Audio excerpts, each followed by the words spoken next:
Okay, so we solved the power pickup problem. And here is what we did. Red, black, color-coded them. I changed the color to burgundy.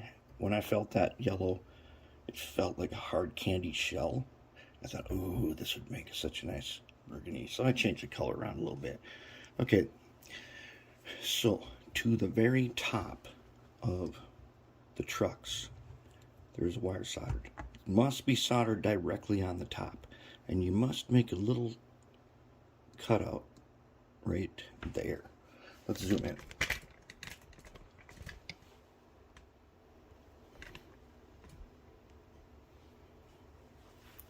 Okay. Solder directly to the top, all the way around.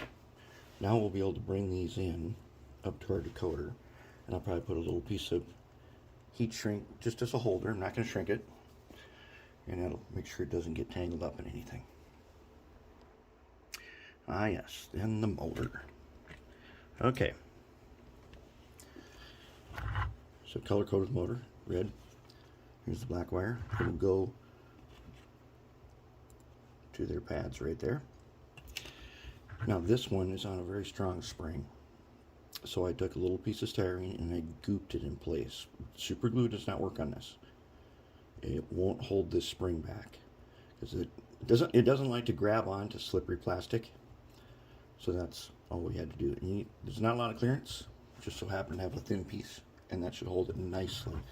Because if you don't, when you're trying to put this wire on, it'll get yanked back.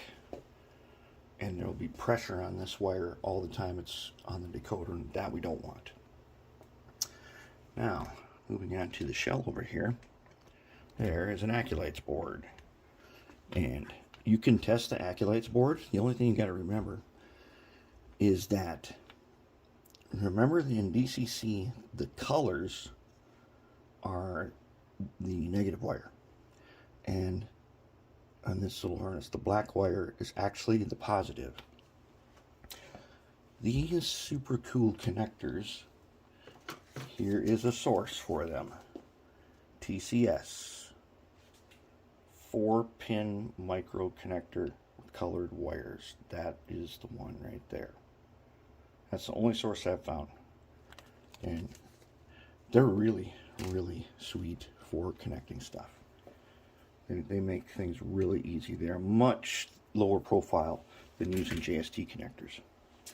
Alright, I got a couple of screws. I'm going to be able to screw mount the decoder on here, and that'll be pretty nice. So I'll get this wired up here, and then we'll take another look at it in just a minute. Okay, wiring's in. Let's take a last look. Now that bird's nest was up in here. I did decide to reuse that weight, since I have to do a bunch of cutting in there, and I don't really want to do that. So the weight screws in. That's good. And it comes out easy enough. I use some blue painter's tape. And as you know, blue tape, it sort of becomes permanent after whatever its rating is, which is, it'll tell you on the inside of the roll. And it's not going to fall out. And when it comes time to remove, it's not that bad, and then it's on that weight, so we can clean it up, clean any residue off the weight if we have to get back in here. I put a little piece of heat shrink to hold up that rear loop of wire, so I didn't have to unsolder the Accu-Lights. And then I tested all the light functions, so we should have them on the correct one. And then they just go on here, and they match color. Match color just like that. There. Okay, let's take a look at the board itself. Okay, so here's how I connected the power. Nice and clean.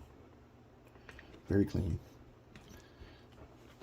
Okay, soldered on the pads. Then I put the beacon on F3, which is right here. Okay, black wire is the common for these connectors. Normally, if you're using Digitrax color coding, this is your blue. This would be a white for the front. This would be a yellow for the back.